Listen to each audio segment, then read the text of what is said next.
We're talking NPCs, and in particular, we're talking about taking your NPCs to a whole new level in your role-playing game. Stay with us.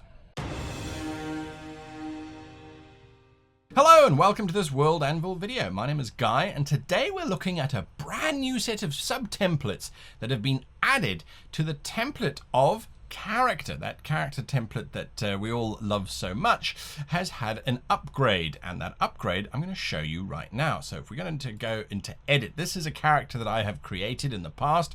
You'll notice that all the usual bits and bobs are there, all the wonderful things that World Anvil usually has, but it's now got this new red block.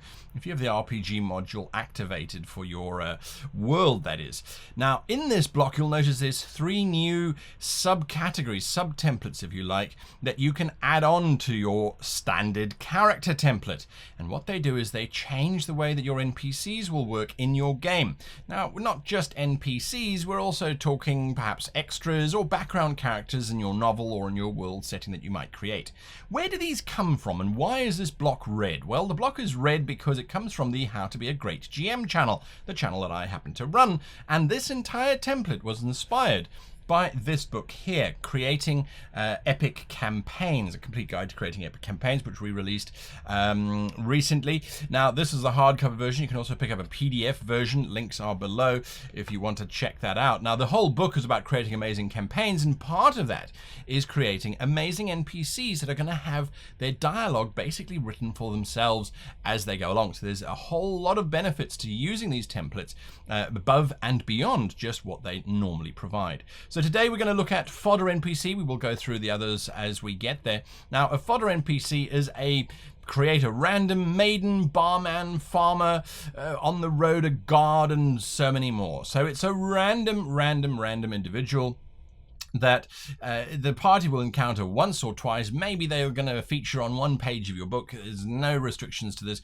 but the Fodder NPC, generally speaking, is a once-off kind of character. So when I click on that, we get this new template sheet, and there are a few things that I'm just going to take you through very quickly so that you can see how this is going to change the way that you think of NPCs when you have created them.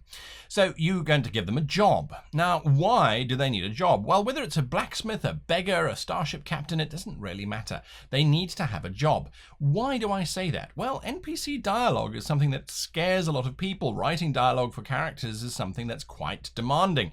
You have to sort of think like the character. How do you do that? Well, this is what this whole template is about. It's about keeping you on track in terms of focusing on the critical elements of an NPC character.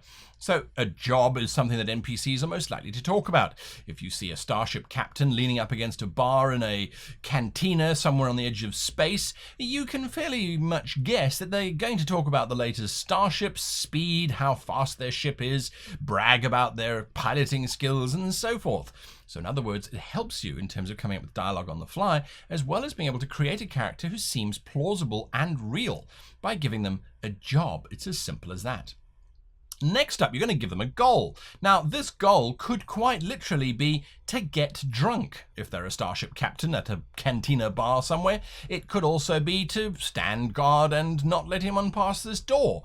It could be to, well, just deliver this load of iron from here to there.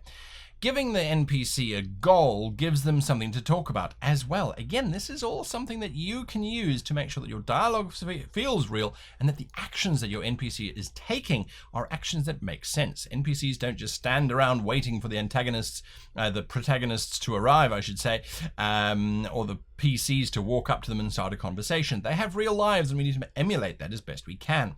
So by giving them a goal, it means that A, they can talk about how fast their starship is or how bad the quality is of the iron that they've been receiving at their forge lately. But by giving them a goal, it can be along the lines of, well, I need to get home to have lunch with my wife, so would you make this short, please? So that it starts to inspire you as to how they might address and interact with the PCs. We then have a use. Now, generally speaking, NPCs or extras in your book should always have a use. They should be there for a specific reason. If they don't have a reason to be there, they really shouldn't be there necessarily. Now, that reason could simply be because we expect them to be there. If you walk into a village, you expect there to be villagers, housemaids going around doing whatever it is that they're doing, blacksmiths, doctors, apothecaries. It really does depend on what setting you're in, but we expect a village to contain village people.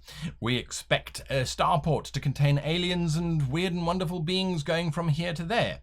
By giving them a use, they will fill the background, or they are going to deliver a message to the PCs, or they are going to have a small piece of information that the PCs need to know about in order to advance the plot. By giving them that, you can then work out how to use that dialogue with their job and with their goal to make sure that it comes in there. A blacksmith who's got bad quality iron and is in a bit of a rush, but you are using that blacksmith to let the party know that there are goblins marauding the iron mines.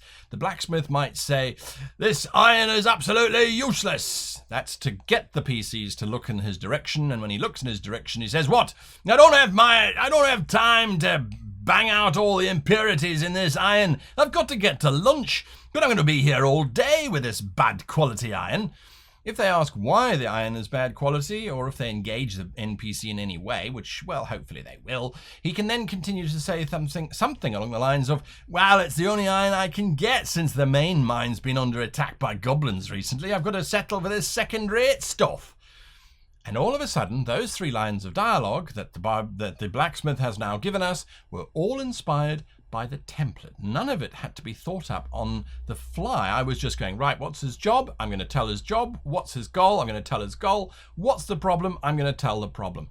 3 lines of dialogue written by themselves. That's really the power that these templates have, as well as being able to keep this particular NPC on track. He's not going to waffle off and talk about fishing, for example. He's not going to get stuck referring to the latest nobility problems. He might know some of that stuff, but that's not particularly important, and it really just pads out conversations that don't need to be padded out. Finally, you want to give him a quirk. What kind of quirk makes this NPC stand out? It could be that they are absolutely plain. You wouldn't have even noticed this particular individual if you hadn't walked straight into them. They are so bland, so plain, that there is absolutely nothing remarkable about them. That in itself is remarkable. Normally they might have a scar, or they might have a lisp, they might have big ears, they might have red hair, they might have one blue eye and one green eye. It's just a little bit of flavoring to make your world feel that much more real. And then finally, what equipment do they have? The blacksmith is not likely to be carrying a crossbow on his back. He's probably got a leather apron, he's probably got a mallet or a hammer of some kind, maybe some tongs, maybe he's got some thick leather gloves.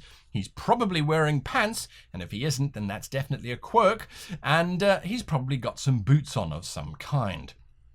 That's it. You don't need to go much further than that. If he's going home for lunch, maybe he's got a couple coins shoved in his coin pouch because he's going to pick up a nice wine for the luncheon to say sorry to his wife because he was late. Why was he late? Because the iron was infected by impurities. Why was it infected by impurities? Because the goblins are besieging the main source of iron. There is a complete story told by filling in literally a few key words in this template. That's the power of being able to use these kinds of templates. And of course, then later on, you can seed whatever it is that this blacksmith happens to tell the party, especially if the party engages more with the blacksmith.